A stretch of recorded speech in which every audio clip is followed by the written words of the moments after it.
Corona মহামারীর সেই ভয়াল দিনগুলোর কথা নিশ্চয়ই সবার মনে আছে, যেখানে ছোট্ট একটা ভাইরাসের কারণে পুরো বিশ্ব থমকে গিয়েছিল। আবার এই বিশ্বকে নতুনভাবে শঙ্কিত করে এক ভাইরাস আসছে, যার নাম হচ্ছে হিউম্যান মেটানিয়মো ভাইরাস, সংক্ষেপে বললে HMPV। চীন, জাপান, মালয়েশিয়ায় প্রচুর পরিমাণে এর রোগী ধরা পড়তেছে, যেমনটা মিডিয়া দেখাচ্ছে। আমাদের পার্শ্ববর্তী দেশ ভারতেও একজন রোগী পাওয়া গেছে গতকালকে। এখন পর্যন্ত বাংলাদেশে এর কোনো রোগী পাওয়া যায়নি। কিন্তু প্রশ্ন হচ্ছে, এই HMPV ভাইরাসও কি করোনা মহামারীর মতো এতটা ভয়াবহ আকার ধারণ করবে? আর যারা আমরা বাংলাদেশের বাসিন্দা আছি, এরা কতটা ঝুঁকিতে আছি? আজকের এই ভিডিওতে এই সবকিছুই ডিটেলসে আলোচনা করার চেষ্টা করব। সেই সাথে মিডিয়ার কথা কতটা বিশ্বাসযোগ্য সেটারও একটু ধারণা আপনাদেরকে দেওয়ার চেষ্টা করব। তো আপনিও ভিডিওটা শেষ পর্যন্ত দেখার চেষ্টা করবেন। সাবস্ক্রাইব করেন। তো প্রথমেই এই HMPV ভাইরাস কি? HMPV ভাইরাস হচ্ছে এমন একটা ভাইরাস যেটা মানুষের শরীরের শ্বাসযন্ত্রকে আক্রান্ত করে। শ্বাসযন্ত্র বলতে আমরা সেই সব অঙ্গগুলোকে বুঝি যেটা হচ্ছে মানুষকে শ্বাস নিতে সহায়তা করে, যেমন নাক, ব্রঙ্কাস, ফুসফুস, শ্বাসনালী। এই ভাইরাসটা 2001 সালে নেদারল্যান্ডে আবিষ্কৃত হয়, যা আসলে সাধারণ ফ্লুর মতো ঠান্ডা, জ্বর, কাশি এই ধরনের উপসর্গ থাকে।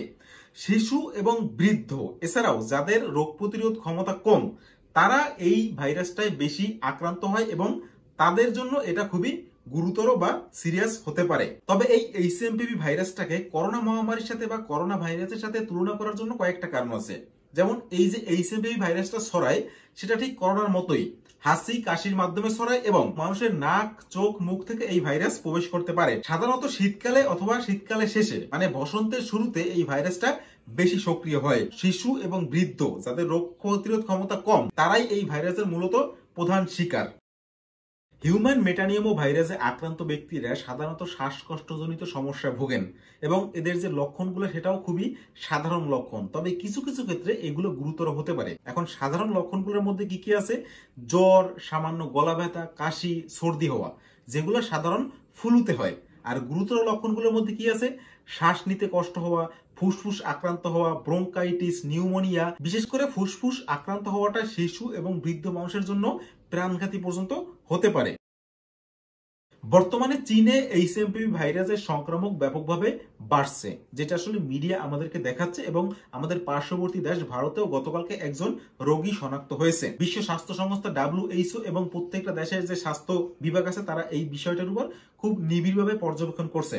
এখন এই যে চীন বা অন্যান্য দেশে যে এই ভাইরাস প্রচুর পরিমাণে বাড়তেছে এবং আমাদের দেশ, পার্শ্ববর্তী দেশ ভারতের মিডিয়া এটাকে যেভাবে বড় করে দেখাচ্ছে, সেটা আসলে কতটা সত্যি সেটাও কিন্তু একটা প্রশ্ন থেকে যায়।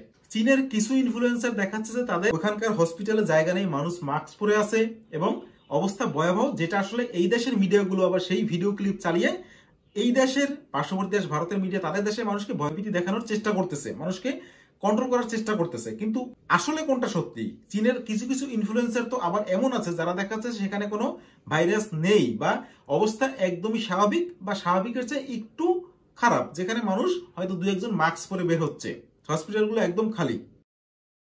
মিডিয়ার কথা আপনি কতটা বিশ্বাস করবেন বা বিশ্বাস করতে পারেন, তার একটা টিপস আপনাকে দিয়ে যাই। আপনি হয়তো জানেন না যে প্রত্যেক বছর ওয়ার্ল্ড মিডিয়া ইন্ডেক্স রিপোর্ট বের হয়, যেখানে কোন দেশের মিডিয়া কতটা স্বাধীনভাবে কাজ করতে পারে তার লিস্ট থাকে।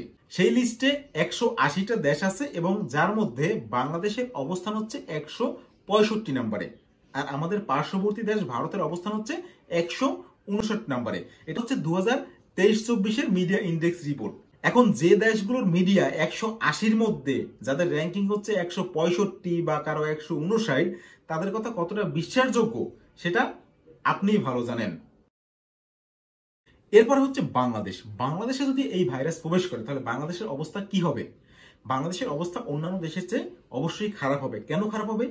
প্রথম হচ্ছে এই দেশের যে স্বাস্থ্য খাত, স্বাস্থ্য ব্যবস্থা, সেটা আমরা সবাই জানি যে কতটা উন্নত, আর সেখানে প্রচুর সীমাবদ্ধতা যে আছে তাও আমরা জানি।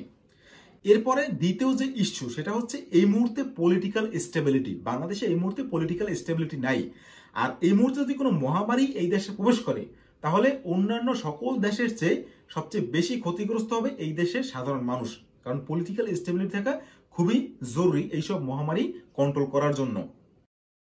যেহেতু এই HMPV ভাইরাসের নির্দিষ্ট কোনো ভ্যাকসিন নেই, তাই আমাদের সবাইকে এর হাত থেকে বাঁচতে হলে একমাত্র সাধারণ যে স্বাস্থ্যবিধি সেগুলোই মেনে চলা ছাড়া আর কোনো উপায় নেই। তার মধ্যে সাবান দিয়ে হাত ধোয়া, জনসমাগম এড়িয়ে চলা, হাসি কাশির সময় মুখ ঢেকে রাখা, বাইরে বের হলে মাস্ক পরে থাকা, এই জিনিসগুলোই হচ্ছে এখন আমাদের সবার জন্য করণীয়। বাংলাদেশ এবং ভারতের প্রচুর মানুষ যারা মনে করতেছেন যে দ্বিতীয়বার লকডাউন হবে, আসলে আপনাদের মনে করার পেছনে কারণ হচ্ছে ওই মিডিয়া বারবার আপনাকে দেখাচ্ছে যে লকডাউন হবে কিনা। এই জিনিসটার কারণে আপনার মনে হচ্ছে যে লকডাউন হবে। আসলে এই মিডিয়ার কথায় বিশ্বাস করার কিছু নেই। লকডাউন হবে কিনা সেটা আপনি দেখতে পারবেন এই রোগটা চায়নাতে কতটা ছড়িয়েছে, জাপানে কতটা ছড়িয়েছে। যদি চায়নাতে লকডাউন দেয় তাহলে জাপানেও লকডাউন দিবে, জাপানের লকডাউন দেখাতে কি ভারতের লকডাউন দিবে, ভারতের লকডাউন দেখাতে কি বাংলাদেশেও লকডাউন দিবে। তো যখন ভারতের লকডাউন শুরু হয়ে যাবে তখন আপনি বুঝবেন যে বাংলাদেশে অতি শীঘ্রই লকডাউন শুরু হয়ে যাবে। আর যদি চায়নায় লকডাউন দেয় তাহলে বুঝবেন যে বাংলাদেশেও লকডাউন এসে পড়বে কয়েকদিনের মধ্যেই। এই ধরনের মহামারী নিয়ন্ত্রণ করার জন্য একমাত্র উপায় হচ্ছে নিজের দায়িত্বশীলতা। আর যদি দেশের উপর ছেড়ে দেন সেক্ষেত্রে আমাদের দেশের প্রচুর মেশিনারি আছে এই ধরনের মহামারী মোকাবিলা করার জন্য, যেটা আমরা করোনা মহামারীর সময় দেখতে পেয়েছি।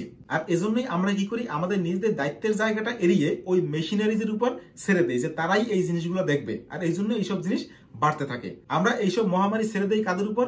উপরওয়ালার উপর, আর এই দেশের যে ঊর্ধ্বতন মানুষ আছে তাদের উপর, যে তারাই ঠিক করবে। কিন্তু আমাদের নিজেদের যে দায়িত্বশীল জায়গা, নিজেদের যে দায়িত্বের জায়গাটা, সেই জায়গাটা সবসময় এড়িয়ে চলতে পছন্দ করি। এভাবেই এড়িয়ে চলবো। আর এবারও যদি মহামারী হয় তাহলে আমাদের দেশেও মহামারী হবে। সব দেশে হলে আমাদের দেশে হবে না, এটা কেমন কথা? ভিডিও যদি ইনফরমেটিভ লাগে তাহলে এই ভিডিওটিকে লাইক করবেন, শেয়ার করবেন। আর যদি নেক্সটে দেখতে চান দু একটা ভিডিও তাহলে চ্যানেলটিকে সাবস্ক্রাইব করবেন। Thank you. अब बताएं।